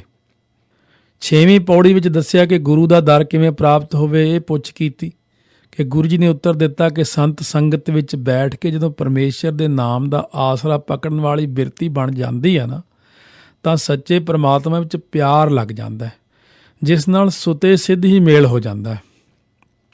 ਕਿਉਂਕਿ ਸਿੱਧ ਮੰਡਲੀ ਕਿਸੇ ਨਾ ਕਿਸੇ ਤਰ੍ਹਾਂ ਗੁਰੂ ਬਾਬਾ ਜੀ ਨੂੰ ਆਪਣੇ ਪੰਥ ਵਿੱਚ ਲਿਆਉਣ ਲਈ ਯਤਨਸ਼ੀਲ ਬੜੀ ਰਹੀ। ਇਸ ਲਈ ਗੁਰੂ ਜੀ ਦਾ ਉੱਤਰ ਸੁਣ ਕੇ ਉਸ ਦੇ ਉਲਟ ਫਿਰ ਆਪਣਾ ਮਤ ਪ੍ਰਗਟ ਕਰਨ ਲਈ ਨਵੀਂ ਗੱਲ ਚਲਾਤੀ। ਹਾਟੀ ਬਾਟੀ ਛੱਡ ਕੇ ਜੰਗਲਾਂ ਵਿੱਚ ਰੁੱਖਾਂ ਬਿਰਖਾਂ ਹੇਠ ਰਹਿ ਕੇ ਸ਼ੱਕਰਕੰਦੀ, ਮੂਲੀਆਂ, ਗਾਜਰਾਂ ਖਾ ਕੇ ਆਦਿ ਦਾ ਆਹਾਰ ਦਾ ਨਵਾਂ ਪਰਚਾ ਪਾਇਆ ਅਤੇ ਤੀਰਥਾਂ 'ਤੇ ਇਸ਼ਨਾਨ ਕਰਕੇ ਜੀਵਨ ਬਤੀਤ ਕਰਨਾ ਯੋਗ ਦੀ ਜੁਗਤੀ ਦੱਸੀ। ਆਓ 7ਵੀਂ ਪੌੜੀ 'ਚ ਬਚਨ ਕਰਦੇ ਨੇ, ਹਾਟੀ ਬਾਟੀ ਰਹਿ ਨਿਰਾਲੇ, ਰੁੱਖ ਬਿਰਖ ਉਦਿਆਨੇ। ਸੋ ਇਹ ਬਚਨ ਕਿਹਨੇ ਕੀਤਾ? ਲੋਹਾਰੀਪਾ, ਇਹ ਯੋਗੀ ਦਾ ਨਾਮ ਹੈ। ਅਖੀਰਲੀ ਪੰਕਤੀ 'ਚ ਆਵੇਗਾ ਕਿ ਅਸੀਂ ਯੋਗੀ ਲੋਕ ਸ਼ਹਿਰਾਂ ਵਿੱਚ, ਹਾਟੀ ਤੋਂ ਭਾਵ ਹੱਟੀ ਵਿੱਚ, ਦੁਕਾਨ ਵਿੱਚ, ਸ਼ਹਿਰ ਵਿੱਚ, ਬਾਟੀ ਹੁੰਦਾ ਰਸਤਿਆਂ ਉੱਤੇ, ਬਾਟ ਇਹ ਪੰਜਾਬ ਦੀ ਬੋਲੀ ਆਮ ਤੌਰ 'ਤੇ ਕਿ ਇੱਥੋਂ ਕਿੰਨੀ ਕੁ ਵਾਟ ਹੈ ਫਲਾਣੇ ਥਾਂ ਦੀ। ਇਹ ਅੱਖਰ ਮੈਂ ਮਹਾਰਾਸ਼ਟਰ ਵਿੱਚ ਵੀ ਸੁਣਿਆ ਸੀ, ਜੋ ਤੁਰੇ ਜਾਂਦੇ ਤਾਂ ਉਹ ਬੋਲਿਆ ਉਹਨਾਂ ਨੇ ਅੱਖਰ, ਕਹਿੰਦੇ ਬਾਟ ਚਾਂਗਲੀ। ਨਾਲ ਕੋਈ ਰਹਿਣ ਵਾਲਾ ਸੀ ਗੁਰਮੁਖ, ਮੈਂ ਕਿਹਾ ਬਾਟ ਚਾਂਗਲੀ ਕੀ ਕਹਿੰਦਾ? ਇਹ ਕਹਿੰਦਾ ਚਾਂਗਲੀ ਹੁੰਦੀ ਚੰਗੀ ਅਤੇ ਬਾਟ ਰਸਤਾ, ਚੰਗਾ ਰਾਹ ਹੈ। ਹੁਣ ਕਹਿੰਦੇ ਨੇ ਸ਼ਹਿਰਾਂ ਵਿੱਚ ਅਤੇ ਆਮ ਚੱਲਦੇ ਰਸਤਿਆਂ ਤੋਂ ਵੱਖਰੇ ਹੋ ਕੇ ਜੰਗਲ ਵਿੱਚ, ਹਾਟੀ ਬਾਟੀ ਰਹਿ ਨਿਰਾਲੇ। ਕਹਿੰਦੇ ਨੇ ਸ਼ਹਿਰਾਂ ਵਿੱਚ ਅਤੇ ਆਮ ਚੱਲਦੇ ਰਸਤਿਆਂ ਵਿੱਚ ਬਾਟਾਂ ਤੋਂ ਰੂਖ ਬਿਰਖ ਉਦਿਆਨ ਨੇ, ਜੰਗਲ ਵਿੱਚ ਰੁੱਖਾਂ ਬਿਰਖਾਂ ਹੇਠ ਰਹਿੰਦੇ ਹਾਂ, ਉਜਾੜਾਂ ਵਿੱਚ ਰਹਿੰਦੇ ਹਾਂ, ਉਦਿਆਨ ਵਿੱਚ। ਕੰਦ ਮੂਲ ਆਹਾਰੋ ਖਾਈਐ, ਔਧੂ ਬੋਲੇ ਗਿਆਨੇ। ਔਧੂ ਗਿਆਨ ਦੁਆਰਾ ਯੋਗ ਮਤ ਦੇ ਆਧਾਰਿਤ ਗੱਲ ਦੱਸਦਾ ਹੈ ਕਿ ਸ਼ੱਕਰਕੰਦੀ ਖਾਣੀ, ਮੂਲੀ ਗਾਜਰ ਖਾਈਏ ਤਾਂ, ਕੰਦ ਮੂਲ ਖਾਈਏ ਤਾਂ ਸੁਖ ਆਨੰਦ ਰੂਪ ਫਲ ਪ੍ਰਾਪਤ ਕਰ ਲਈਦਾ ਹੈ। ਤੀਰਥ ਨਹਾਈਐ ਸੁਖ ਫਲ ਪਾਈਆ, ਮੈਲ ਨਾ ਲੱਗੈ ਕਾਈ। ਫਿਰ ਪਾਪਾਂ ਦੀ ਮੈਲ ਨਹੀਂ ਲੱਗਦੀ। ਜੇ ਤੀਰਥਾਂ 'ਤੇ ਨਹਾਈਏ ਤਾਂ ਸੁਖ ਫਲ ਦੀ ਪ੍ਰਾਪਤੀ ਕਰੀਦੀ ਹੈ। ਵਿੱਚ ਵਿੱਚ ਤਾਂ ਮਹਾਰਾਜ ਨੂੰ ਸਿੱਖਿਆ ਲੈਂਦੇ ਵੀ ਨੇ, ਵਿੱਚ ਵਿੱਚ ਸਿੱਖਿਆ ਦੇਣ ਵੀ ਲੱਗ ਜਾਂਦੇ ਨੇ ਵੀ ਇੰਨਾ ਵਧੀਆ ਪੁਰਸ਼ ਜੇ ਕਿਤੇ ਸਾਡੇ ਪੰਥ ਵਿੱਚ ਆ ਜੇ, ਸਾਡਾ ਪੰਥ ਚਮਕ ਜਾਵੇਗਾ। ਕਹਿੰਦੇ ਆਓ ਜੀ ਤੁਸੀਂ ਵੀ ਸਾਡੇ ਨਾਲ ਰਹੋ, ਕੀ ਲੈਣਾ ਘਰਾਂ ਬਾਰਾਂ ਤੋਂ, ਕੀ ਲੈਣਾ ਰਸਤਿਆਂ ਤੋਂ, ਜੰਗਲਾਂ 'ਚ ਬਹਿ ਕੇ ਕੰਦ ਮੂਲ ਖਾਈਏ, ਗਾਜਰਾਂ ਮੂਲੀਆਂ ਖਾ ਕੇ ਅਤੇ ਤੀਰਥਾਂ 'ਤੇ ਨਹਾਈਏ, ਸੁੱਖ ਫਲ ਪਾਈਏ, ਆਓ ਉੱਥੇ ਬੈਠਦੇ ਆਪਾਂ। ਪਰ ਮਹਾਰਾਜ ਸੱਚੇ ਪਾਤਸ਼ਾਹ ਨੂੰ ਭਰਮਾਉਣ ਦਾ ਯਤਨ ਕਰਦੇ ਨੇ।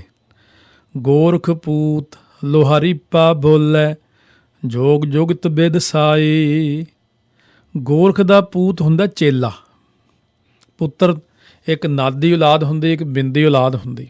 ਜਿਵੇਂ ਬਿੰਦੀ ਔਲਾਦ ਮਾਤਾ ਪਿਤਾ ਤੋਂ ਪੈਦਾ ਹੁੰਦੀ ਹੈ ਅਤੇ ਨਾਦੀ ਔਲਾਦ ਸ਼ਬਦ ਤੋਂ ਹੁੰਦੀ। ਜਿਵੇਂ ਵਾਹਿਗੁਰੂ ਜੀ ਕਾ ਖਾਲਸਾ ਵਾਹਿਗੁਰੂ ਜੀ ਕੀ ਫਤਿਹ ਸ਼ਬਦ ਤੋਂ ਆਪਣਾ ਜਨਮ ਹੋਇਆ ਨਾ, ਇਸ ਤਰ੍ਹਾਂ ਇੱਥੇ ਪੂਤ ਤੋਂ ਭਾਵ ਪੁੱਤਰ ਤੋਂ ਭਾਵ ਚੇਲਾ।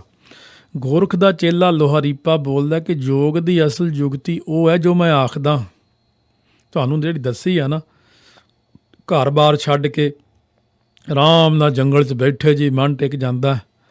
ਮਹਾਰਾਜ ਹੱਸ ਪਏ। ਨਾਲੇ ਸਿੱਖਿਆ ਲੈਣ ਦਾ ਯਤਨ ਵੀ ਕਰਦੇ ਨੇ, ਨਾਲੇ ਸਿੱਖਿਆ ਦਿੰਦੇ ਵੀ ਨੇ, ਨਾਲੇ ਚਾਹੁੰਦੇ ਨੇ ਸਾਡੇ 'ਚ ਆ ਜਾਵੇ। ਆਓ ਸਤਿਗੁਰ ਧੰਨ ਗੁਰੂ ਨਾਨਕ ਦੇਵ ਮਹਾਰਾਜ ਸਭ ਤੋਂ ਵੱਡਾ ਸਤਿਗੁਰੂ ਨਾਨਕ ਫਰਮਾਉਂਦੇ ਨੇ ਜਵਾਬ, ਹਾਟੀ ਬਾਟੀ ਨੀਂਦ ਨਾ ਆਵੈ ਪਰ ਘਰ ਚਿੱਤ ਨਾ ਡੁਲਾਹੀ। ਮਹਾਰਾਜ ਕਹਿੰਦੇ ਲੋਹਾ ਰੀਪਾ ਜੋਗੀ ਦੇ ਵਿਚਾਰ ਸੁਣ ਕੇ ਹੁਣ ਕਹਿਣ ਲੱਗੇ ਕਿ ਮਨੁੱਖ ਭਾਵੇਂ ਘਰ ਵਿੱਚ ਹੋਵੇ ਭਾਵੇਂ ਰਸਤੇ ਵਿੱਚ ਹੋਵੇ, ਉਸ ਨੂੰ ਅਵਿਦਿਆ ਰੂਪੀ ਨੀਂਦ ਨਾ ਆਵੇ ਅਤੇ ਉਹ ਪਰਾਏ ਘਰ ਵਿੱਚ ਮਾਲ ਧਨ ਪਦਾਰਥ ਜਾਂ ਇਸਤਰੀ ਉੱਤੇ ਆਪਣਾ ਮਨ ਡੋਲਣ ਨਾ ਦੇਵੇ ਜੋਗੀ ਜੀ, ਕਿਉਂਕਿ ਆਪਣੇ ਮਨ ਨੂੰ ਇਉਂ ਕਾਇਮ ਰੱਖਣਾ। ਇਹ ਹੁਣ ਗੁਰੂ ਨਾਨਕ ਦੇਵ ਜੀ ਆਪਣਾ ਸਿਧਾਂਤ ਦੱਸਦੇ ਨੇ। ਉਹਨਾਂ ਨੇ ਤਾਂ ਇਕੱਲਾ ਇੰਨੇ ਕਿਹਾ ਸੀ ਕਿ ਆਪਾਂ ਜੰਗਲਾਂ 'ਚ ਬੈਠੀਏ, ਪਰ ਮਹਾਰਾਜ ਕਹਿੰਦੇ ਜਿਹੜਾ ਦੇਖੋ ਚਿੱਤ ਨਹੀਂ ਡਲਾਉਣਾ, ਪਰ ਘਰ ਚਿੱਤ ਨਾ ਡੁਲਾਈ। ਡੱਡੇ ਹੋੜਾ ਤੇ ਡੱਡੇ ਨੂੰ ਔਂਕੜ ਵੀ ਇੱਥੇ। ਜੇ ਤਾਂ ਇਹ ਹੋੜਾ ਇਕੱਲਾ ਹੀ ਹੁੰਦਾ ਤਾਂ ਆਪਾਂ ਕਹਿਣਾ ਸੀ ਡੋਲਾਈ, ਜੇ ਔਂਕੜ ਹੁੰਦਾ ਆਪਾਂ ਕਹਿਣਾ ਸੀ ਡੁਲਾਈ। ਹੁਣ ਇਹ ਵਿਚਲਾ ਜਾਂ ਮੇਲ ਅੱਖਰ ਬੋਲਣਾ, ਪਰ ਘਰ ਚਿੱਤ ਨਾ ਡੁਲਾਈ। ਬਿਨ ਨਾਵੈ ਮਨ ਟੇਕ ਨਾ ਟਿਕਈ, ਨਾਨਕ ਭੂਖ ਨਾ ਜਾਈ।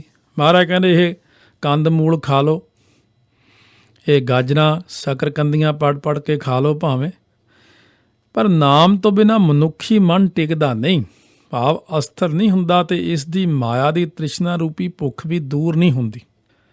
ਜੰਗਲਾਂ ਵਿੱਚ ਬੈਠਿਆਂ ਧਿਆਨ ਤਾਂ ਘਰਾਂ 'ਚ ਹੀ ਰਹਿੰਦਾ ਨਾ, ਧਿਆਨ ਤਾਂ ਕਿਤੇ ਗੁਰੂ ਨਾਨਕ ਦੇਵ ਜੀ ਨੇ ਇਹ ਵੀ ਕਿਹਾ ਸੀ ਕਿ ਮਾਈ ਮੰਗ ਤ੍ਰੈ ਲੋਭਾਵੈ। ਕਹਿੰਦੇ ਉਹ ਜੋਗੀ ਲੋਕੋ ਘਰ-ਬਾਰ ਛੱਡੇ ਸਭ ਛੱਡਿਆ, ਨਵੈ ਖੰਡ ਕੀ ਪ੍ਰਿਥਵੀ ਮੰਗੈ ਸੋ ਜੋਗੀ ਜਗ ਸਾਰਾ। ਫਿਰ ਤੁਸੀਂ ਇਹ ਕਹਿੰਦੇ ਹੋ ਜੇ 9 ਖੰਡਾਂ ਦੀ ਪ੍ਰਿਥਵੀ ਘਰ ਘਰ ਜਾ ਕੇ ਮੰਗਣਾ ਚਾਹੀਦਾ, ਉਹ ਜੋਗੀ ਅਸਲੀ। ਹੁਣ ਮਹਾਰਾਜ ਸੱਚੇ ਪਾਤਸ਼ਾਹ ਕਹਿਣ ਲੱਗੇ ਜਦੋਂ ਤੁਸੀਂ ਲੋਕਾਂ ਦੇ ਘਰ ਵਿੱਚ ਮੰਗਣ ਜਾਂਦੇ ਹੋ, ਦਰਵਾਜ਼ਾ ਖੁੱਲ੍ਹਦਾ ਹੈ, ਕੋਈ ਮਾਤਾ ਕੋਈ ਭੈਣ ਕੋਈ ਬੱਚੀ ਤੁਹਾਨੂੰ 2 ਰੋਟੀਆਂ ਦਿੰਦੀ ਹੈ, ਤੁਹਾਡੀ ਨਿਗਾਹ ਰੋਟੀਆਂ 'ਚ ਘੱਟ ਹੁੰਦੀ, ਉਹਦੇ ਰੂਪ ਵੱਲ ਜ਼ਿਆਦਾ ਤੱਕਦੇ ਹੋ, ਉੱਥੇ ਫਿਰ ਤੁਸੀਂ ਵਿਕਾਰੀ ਹੋ ਜਾਂਦੇ ਹੋ। ਫਿਰ ਤੁਹਾਡੀ ਇਹ ਨਿਗਾਹ ਹੁੰਦੀ ਆ ਇਹਨੇ ਆਲੂਆਂ ਦੀ ਸਬਜ਼ੀ ਦਿੱਤੀ ਹੈ, ਫਲਾਣੇ ਘਰ 'ਚੋਂ ਮੈਨੂੰ ਮੂਲੀਆਂ ਦੀ ਰੋਟੀ ਮਿਲੀ ਹੈ, ਫਲਾਣੇ ਘਰ 'ਚੋਂ ਮੈਨੂੰ ਉਹਨਾਂ ਨੇ ਸੁੱਕੀ ਰੋਟੀ ਹੋਈ ਦਿੱਤੀ ਹੈ। ਕੀ ਤੁਹਾਡਾ ਇਹ ਧਿਆਨ ਹੈ? ਘਰ-ਬਾਰ ਵੀ ਛੱਡਿਆ, ਫਿਰ ਤੁਹਾਡਾ ਖਾਣ ਵਿੱਚ ਧਿਆਨ, ਇਸਤਰੀਆਂ 'ਚ ਧਿਆਨ। ਜਦੋਂ ਉਹਨਾਂ ਦੇ ਬੱਚੇ ਖੇਡਦੇ ਦੇਖਦੇ ਹੋ ਤਾਂ ਬੱਚਿਆਂ 'ਚ ਧਿਆਨ ਚਲਿਆ ਜਾਂਦਾ, ਉਹ ਮੇਰੇ ਵੀ ਕਿਤੇ ਬੱਚੇ ਹੁੰਦੇ, ਮੈਂ ਵੀ ਕਿਤੇ ਗ੍ਰਸਤੀ ਹੁੰਦਾ, ਡੋਲ ਜਾਂਦੇ ਹੋ ਨਾ। ਇਹਦੇ ਨਾਲੋਂ ਤਾਂ ਘਰ ਵਿੱਚ ਬਹਿ ਕੇ ਆਪਣੀ ਕਿਰਤ ਕਰਕੇ ਕਿਤੇ ਨਾਮ ਜਪਦੇ ਅਤੇ ਗ੍ਰਸਤੀ ਕੋਲੋਂ ਹੀ ਸਾਰੇ ਵਰੋ ਸੌਂਦੇ ਨੇ। ਕਿੱਡਾ ਹੀ ਕੋਈ ਸੰਤ ਮਹਾਤਮਾ ਹੋਏ ਗ੍ਰਸਤੀ ਕੋਲੋਂ ਹੀ ਰੋਟੀ ਖਾਂਦਾ ਜਾ ਕੇ, ਉਹ ਉੱਥੋਂ ਹੀ ਆਸ ਕਰਦਾ। ਇਸ ਕਰਕੇ ਤੁਸੀਂ ਜਿਹੜੇ ਜੰਗਲਾਂ 'ਚ ਬਹਿ ਕੇ ਕਹਿੰਦੇ ਨਾ ਮਨ ਟਿਕਾ ਲਿਆ, ਮਨ ਇੱਥੇ ਬਹਿ ਕੇ ਨਹੀਂ ਟਿਕਦਾ, ਨਾ ਹੀ ਤ੍ਰਿਸ਼ਨਾ ਦੀ ਭੁੱਖ ਜਾਂਦੀ ਹੈ। ਜਿਵੇਂ ਭਗਤ ਕਬੀਰ ਜੀ ਦੇ ਕੋਲ ਇੱਕ ਬੰਦਾ ਕਹਿਣ ਲੱਗਿਆ ਮੈਂ ਤਾਂ ਜੰਗਲਾਂ ਨੂੰ ਚਲੇ ਜਾਣਾ, ਕਬੀਰ ਜੀ ਕਹਿਣ ਲੱਗੇ ਜਿਹੜੇ 3-4 ਬੱਚੇ ਰੁਲ ਜਾਣਗੇ। ਨਹੀਂ ਜੀ ਮੈਂ ਤਾਂ ਬਸ ਹੁਣ ਭਗਤੀ ਕਰਨ ਜਾ ਰਿਹਾ, ਘਰੋਂ ਚਲਿਆ ਗਿਆ। ਜਾ ਕੇ ਜੰਗਲ ਦੇ ਜਦੋਂ ਬੈਠਾ, ਲਾਗੇ ਇੱਕ ਪਿੰਡ ਸੀ, ਉਹਨਾਂ ਨੇ ਹੌਲੀ ਹੌਲੀ ਛੋਟੀ ਝੌਂਪੜੀ ਜਿਹੀ ਪਾਤੀ। ਪਿੰਡ ਵਾਲਿਆਂ ਨੇ 1-2 ਬੱਚੇ ਛੱਡਤੇ ਉਹਦੇ ਕੋਲ ਵੀ ਇਹ ਸੇਵਾ ਕਰਿਆ ਕਰਨਗੇ 8-10 ਸਾਲ ਦੇ। ਹੌਲੀ ਹੌਲੀ ਹੋਰ 2 ਬੱਚੇ ਕਿਸੇ ਨੇ ਛੱਡਤੇ, ਲੜਕੀਆਂ ਵੀ ਉੱਥੇ ਛੱਡਤੀਆਂ 2-4, ਵੀ ਇਹ ਜੀ ਇੱਥੇ ਡੇਰਾ ਬਣ ਗਿਆ। ਹੌਲੀ ਹੌਲੀ ਹੌਲੀ ਕਰਦਿਆਂ 100 ਕੁ ਚੇਲਾ ਚੇਲੀ ਬਣ ਗਿਆ। ਕਬੀਰ ਜੀ ਵਿਚਰਦੇ ਉੱਥੇ ਪਹੁੰਚ ਗਏ, ਦੇ ਕੇ ਹੱਸਣ ਲੱਗ ਪਏ। ਕਬੀਰ ਸਿੱਖ ਸਾਖਾ ਬਹੁਤੇ ਕੀਏ, ਕੇਸੋ ਕੀਓ ਨਾ ਮੀਤ, ਚਾਲੇ ਥੇ ਹਰ ਮਿਲਨ ਕੋ ਬੀਚੈ ਅਟਕਿਓ ਚੀਤ। ਕਹਿੰਦੇ ਹੋਏ ਇਹ ਕੀ 4 ਨਿਆਣੇ ਤਾਂ ਸਾਹਮਣੇ ਤੈਨੂੰ ਔਖੇ ਹੋ ਗਏ, ਅਤੇ ਆਹ ਹੁਣ 100 ਚੇਲਾ ਚੇਲੀ ਬਣਾ ਕੇ ਇੱਥੇ ਮੌਜਾਂ ਪਿਆ ਕਰਦਾ ਹੈ। ਇਹ ਕੋਈ ਪਰਮਾਤਮਾ ਦੀ ਪ੍ਰਾਪਤੀ ਹੈ। ਇਸ ਕਰਕੇ ਸਤਿਗੁਰੂ ਮਹਾਰਾਜ ਕਹਿੰਦੇ ਇਹ ਇੱਕ ਬਹਾਨਾ ਹੀ ਹੁੰਦਾ, ਆਪਣਾ ਵੀ ਬਹਾਨਾ ਹੁੰਦਾ। ਬਸ ਜੀ ਹੁਣ ਅਸੀਂ ਵਿਹਲੇ ਹੋ ਜਾਣਾ, ਬੱਚਿਆਂ ਦੀਆਂ ਸ਼ਾਦੀਆਂ ਹੋ ਗਈਆਂ ਨਾ, ਫਿਰ ਆਪਾਂ ਗੁਰਦੁਆਰੇ ਹੀ ਰਿਹਾ ਕਰਨਾ। ਹੁਣ ਫਲਾਨਾ ਕੰਮ ਹੋ ਗਿਆ ਨਾ, ਫਿਰ ਦੇਖੋ ਮੈਂ ਪਾਠ ਕਰਦਾ। ਸਾਰੀ ਜ਼ਿੰਦਗੀ ਲੰਘ ਜਾਂਦੀ ਹੈ, ਆਪਣੀ ਬਹਾਨੇਬਾਜ਼ੀ ਨਹੀਂ ਮੁੱਕਦੀ। ਕੀ ਕਰੀਏ ਜੀ, ਕੰਮ ਹੀ ਬੜੇ ਨੇ। ਮਹਾਰਾਜ ਗੁਰੂ ਨਾਨਕ ਦੇਵ ਜੀ ਕਹਿੰਦੇ ਜੇ ਜੰਗਲਾਂ 'ਚ ਭਗਤੀ ਜਾ ਕੇ ਹੁੰਦੀ, ਸਾਰੀ ਦੁਨੀਆ ਜੰਗਲਾਂ 'ਚ ਹੀ ਬਹਿ ਜਾਂਦੀ ਆ ਕੇ। ਹਾਟ ਪਟਣ ਕਰ ਗੁਰੂ ਦਿਖਾਇਆ, ਸਹਿਜੇ ਸੱਚ ਵਾਪਾਰੋ। ਮਹਾਰਾਜ ਕਹਿੰਦੇ ਗੁਰੂ ਸਾਹਿਬ ਜੀ ਨੇ ਮੈਨੂੰ ਅਸਲੀ ਘਰ, ਨਿਜ ਸਰੂਪ ਅਤੇ ਬੇਗਮਪੁਰਾ ਸ਼ਹਿਰ ਅਤੇ ਨਾਮ ਰੂਪੀ ਹੱਟ ਵਿਖਾ ਦਿੱਤਾ, ਜਿੱਥੇ ਸਹਿਜ ਅਵਸਥਾ ਵਿੱਚ ਸੱਚ ਰੂਪੀ ਵਪਾਰ ਹੁੰਦਾ। ਸਹਿਜੇ ਹੀ ਨਾਮ ਦਾ ਵਪਾਰ ਹਰ ਰਾਸ ਮੇਰੀ ਮਨ ਵਣਜਾਰਾ, ਹਰ ਰਾਸ ਮੇਰੀ ਮਨ ਵਣਜਾਰਾ, ਸਤਿਗੁਰ ਤੇ ਰਾਸ ਜਾਣੀ, ਹਰ ਹਰ ਨਿਤ ਜਪਿਓ ਜੀਓ, ਲਾਹਾ ਖਟਿਓ ਦਿਹਾੜੀ। ਇਹੋ ਧਨ ਤਿੰਨਾ ਮਿਲਿਆ, ਜਿਨ ਹਰ ਆਪੇ ਭਾਣਾ, ਕਹਿ ਨਾਨਕ ਹਰ ਰਾਸ ਮੇਰੀ ਮਨ ਹੋਆ ਵਣਜਾਰਾ। ਇਹ ਤਾਂ ਨਾਲ ਹੀ ਵਾਹਿਗੁਰੂ ਵਾਹਿਗੁਰੂ ਕਰੀ ਜਾਓ। ਇਹ ਨਾ ਕਹੋ ਕਿ ਮੈਂ ਵਿਹਲਾ ਹੋ ਕੇ ਟਾਈਮ ਕੱਢ ਕੇ ਨਾਮ ਜਪੂੰ, ਟਾਈਮ ਕਦੇ ਨਹੀਂ ਨਿਕਲਣਾ। ਕਾਰ 'ਚ ਜਾ ਰਹੇ ਹੋ, ਕਥਾ ਕੀਰਤਨ ਦੀ ਕੈਸਟ ਲਾ ਕੇ ਸੁਣੀਓ, ਘਰ ਸੁਣੀ ਜਾਓ। ਕੰਮ ਤੇ ਵਾਹਿਗੁਰੂ ਵਾਹਿਗੁਰੂ, ਸੁੱਤਿਆਂ ਵਾਹਿਗੁਰੂ ਵਾਹਿਗੁਰੂ, ਉੱਠਦਿਆਂ ਬੈਠਦਿਆਂ ਵਾਹਿਗੁਰੂ ਵਾਹਿਗੁਰੂ। ਮਹਾਰਾਜ ਫਰਮਾਉਂਦੇ ਨੇ, ਖੰਡਿਤ ਨਿੰਦਰਾ ਅਲਪ ਆਹਾਰੰ, ਨਾਨਕ ਤਤ ਵਿਚਾਰੋ। ਮਹਾਰਾਜ ਜੀ ਫਰਮਾਉਂਦੇ ਕਿ ਸਹਿਜ ਅਵਸਥਾ ਵਿੱਚ ਥੋੜ੍ਹਾ ਆਹਾਰ ਹੁੰਦਾ ਹੈ, ਖਾਣਾ ਘੱਟ। ਅਲਪ ਆਹਾਰ ਸੁਲਪ ਸੀ ਨਿੰਦਰਾ, ਦਇਆ ਛਿਮਾ ਤਨ ਪ੍ਰੀਤ, ਜੋ ਨੀਂਦ ਨੂੰ ਘਟਾਉਂਦਾ ਹੈ। ਇਹ ਮੈਂ ਤੱਤ ਵਿਚਾਰ ਦੀ ਗੱਲ ਮਹਾਰਾਜ ਕਹਿੰਦੇ ਤੁਹਾਨੂੰ ਦੱਸੀ ਹੈ ਕਿ ਖਾਣਾ ਓਨਾ ਹੀ ਖਾਣਾ ਜਿਹਦੇ ਨਾਲ ਨੀਂਦ ਨਾ ਆਵੇ। ਰੱਜ ਰੱਜ ਸਵਾਦ ਲੀਆਂ ਰੋਟੀਆਂ ਖਾ ਲੈਣੀਆਂ, ਭੋਜਨ ਖਾ ਲੈਣਾ, ਫਿਰ ਸਵੇਰੇ ਜਾਗ ਨਾ ਆਉਣੀ। ਸੋ ਇਸ ਕਰਕੇ ਸਾਰਾ ਸਿਧਾਂਤ ਗੁਰਮਤਿ ਦਾ ਅਲਪ ਆਹਾਰ 'ਤੇ ਖੜ੍ਹਾ। ਥੋੜ੍ਹਾ ਸੌਣਾ, ਥੋੜ੍ਹਾ ਬੋਲਣਾ, ਥੋੜ੍ਹਾ ਖਾਣਾ, ਔਰ ਧਿਆਨ ਜ਼ਿਆਦਾ ਅਕਾਲ ਪੁਰਖ ਵੱਲ ਰੱਖਣਾ। ਇਉਂ ਮਹਾਰਾਜ ਨੇ ਇਹ 8 ਪੌੜੀਆਂ ਤੱਕ ਪਾਵਨ ਪਵਿੱਤਰ ਉਪਦੇਸ਼ ਬਖਸ਼ਿਸ਼ ਕੀਤਾ। ਅੱਗੇ ਫੇਰ ਸ਼ਰਵਣ ਕਰਦੇ ਹਾਂ ਜੋ ਬਖਸ਼ਿਸ਼ ਕਰਨਗੇ। 9ਵਾਂ ਸ਼ਲੋਕ 9ਵੀਂ ਪੌੜੀ। ਆਓ ਸਾਰੇ ਕਥਾ ਦਾ ਕੀ ਸਿਧਾਂਤ ਹੈ, ਕੀ ਕਿਹਾ ਗੁਰੂ ਸਾਹਿਬ ਜੀ ਨੇ ਕਿ ਸ਼ਬਦ ਨਾਲ ਜੁੜੋ, ਨਾਮ ਨਾਲ ਜੁੜੋ। ਵਾਹਿਗੁਰੂ ਵਾਹਿਗੁਰੂ ਵਾਹਿਗੁਰੂ ਵਾਹਿਗੁਰੂ ਵਾਹਿਗੁਰੂ ਵਾਹਿਗੁਰੂ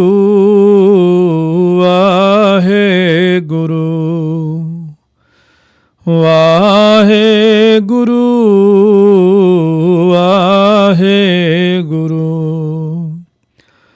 ਵਾਹਿਗੁਰੂ ਵਾਹਿਗੁਰੂ ਵਾਹਿਗੁਰੂ ਵਾਹਿਗੁਰੂ।